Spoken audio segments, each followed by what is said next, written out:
Right.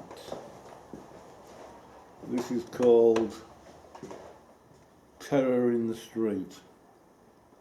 Terror in the street, you're running for your life. You wish you could change into a kite and fly away. You're running to nowhere, there's nowhere to run, there's nowhere to hide. And the light's fading in your eyes. Mother, I wish, Father, I wish you were here. Mother told me, Father, to fight my fears. I'm running in a dream, I'm running so fast, I cannot scream, I'm out of breath. The shadows of the streets all look the same, and parking meters look like graves. I'm crying in my eyes, I find it hard to see, and everything seems so loud to me. My heart is beating like a drummer's drum, my mind's telling me to run, run, run. Mother, I wish, and Father, I wish you were here. Mother to hold me, Father to fight my fears. I'm running in a dream, I'm running so fast, I cannot scream, I'm out of breath. The shadows of the streets all look the same, and parking meters look like graves. Terror in the streets, you're running for your life. You wish you could change into a kite and fly away. Mother, I wish, Father, I wish you were here. Mother to hold me, Father to fight my fears. That's one. Alright, just bear with me. I quite like this one. It's called I Call You Brother. I call you brother, I know your mother, white man. I call you brother, I know your mother, white man. You can die as a slave with no name on your grave. You can die as a slave with no name on your grave. I call out to the world, you don't have to be a cotton picker. You just have to be a loser to be a slave. I call you brother, I know your mother, white man. I call you brother, I know your mother, white man. Everyone has a slave, everyone has a form of a grave. And when everyone lays down their head at the end of the day, we all look the same in the dark. I call you brother, I know your mother, white man. I call you brother, I know your mother, white man. We can die as a slave with no name on the grave. You don't have to be a cotton picker. You don't have to be black to be a slave. You just have to be a loser to be in the game. I call you brother, I know your mother, white man. I call you brother, I know your mother, white man. We can die as a slave with no name on the grave. And everyone lives in this world as a slave for so few. What a bloody view. For so few, what a bloody view. I call you brother, I know your mother, white man. They just make you think that way to be a slave. I call you brother, I know your mother, white man. This is something to the Queen of England, Her Majesty the Queen of England. How I see her. Not everybody else sees her this way, but I do, Elizabeth, don't I? From 60 years ago or more. So cold is your ass, my queen, like a ship with no sails, like an iceberg in the dark. So cold is your heart, my queen. Elizabeth. That's the end of that crap. Now let's get on to something what's really nice and interesting. I had a run-in with a bank, quite a big bank. I called the management. I said, the bank's a bullying bank. I'm not going into the great details of what went on, but I didn't bloody lose neither. But I will say one thing. For every pound you put in the bank makes a pound. So every time you put a pound in, they make a pound. Now, you have mortgages. Now you can have a mortgage and you pay so much a month, and you might have a property worth 200,000. You might have a property worth 70. It doesn't really matter. They're much the same system. And what they do is, well, what they did with me was, my mortgage was paid for, except for a penny. They could hold that penny, so they could still control my mortgage. And what they do with mortgages is, we've got 12 properties worth 100,000, they put £1 million insurance on it. And vice versa with companies worth 200 to 300,000 or 500,000. They put an insurance on it. And that gives them a profit view to the people they're putting onto the stock market of what the company's worth. Now, the property is insured. It's reasonably safe.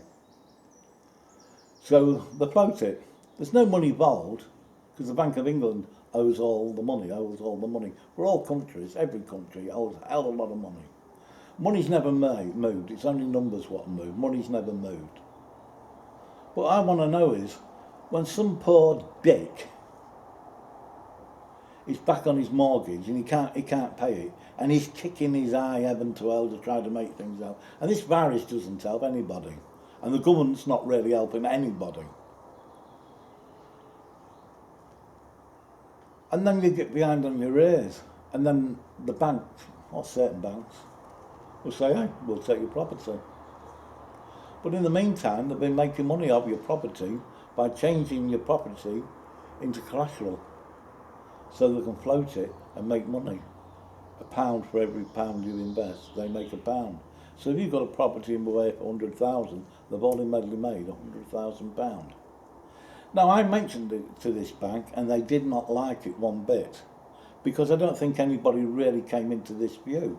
And I think anybody who's got a common sense about them, they want to start talking about it. It's all wrong. To me, it's a fraudulent act, that somebody can lend you money, and then when you get behind on it, they threaten you to take your house off you. But just remember one thing, when anybody bullies you to take your house off you, don't worry, let them take you to piss in court. The court decides how much money you pay on your mortgage. Just take it that way. See how the system works. And the more you paid off on your mortgage, the safer you are. The banks are in for themselves. And then the banks go abroad for cheap labour to make money, like they did do a few years ago, and lost a lot of money. What do we have to do? We have to bail them out. Your money, my money. And when it comes to them having your money and you don't pay, they want everything else you've bloody got. You see?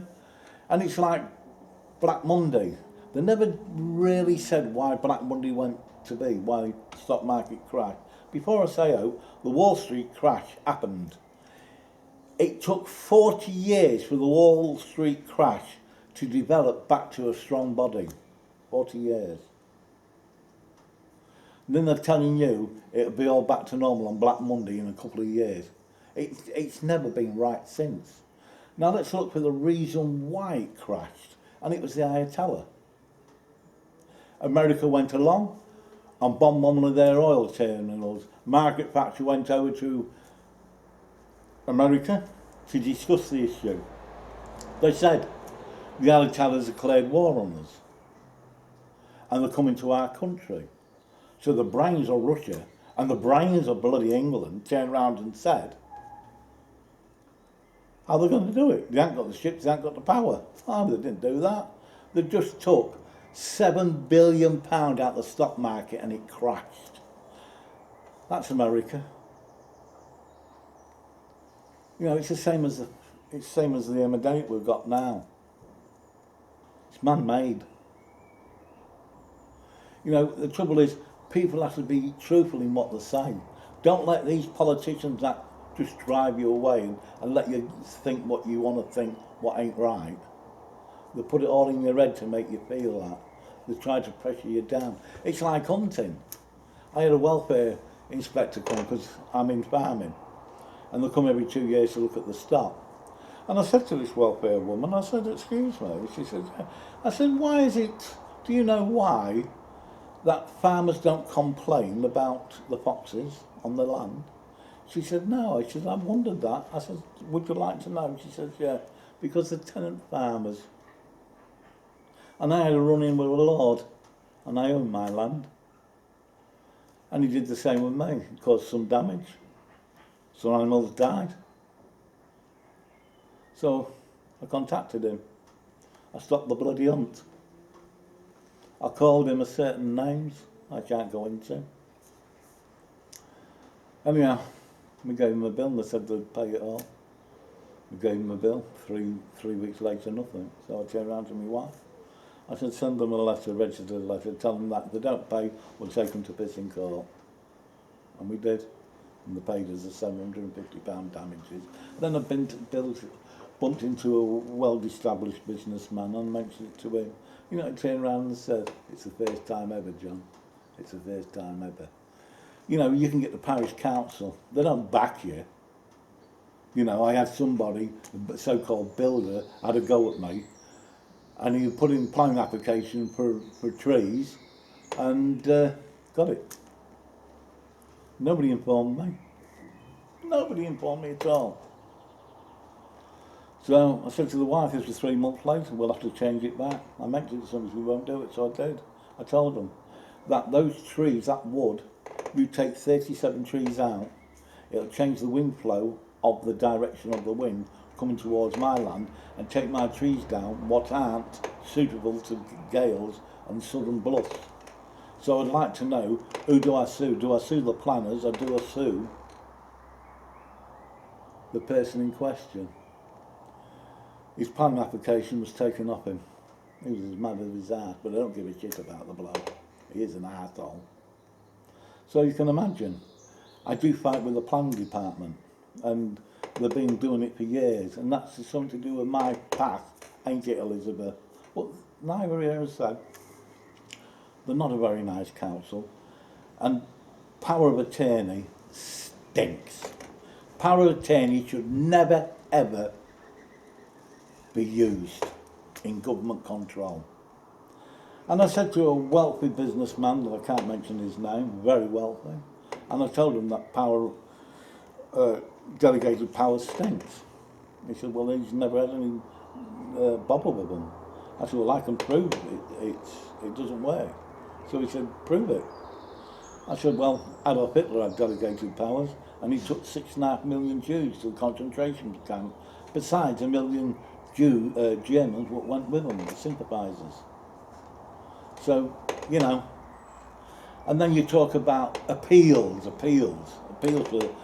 putting in for something. Oh, and the planners turn around and say, oh, you want to put an appeal in. You won't get your 3 houses, but don't forget, you could get more. So he puts his appeal in and gets more. The system stinks of shit. It's savagely done, and that's how I want it. Keep that last remark on, because I don't give a shit.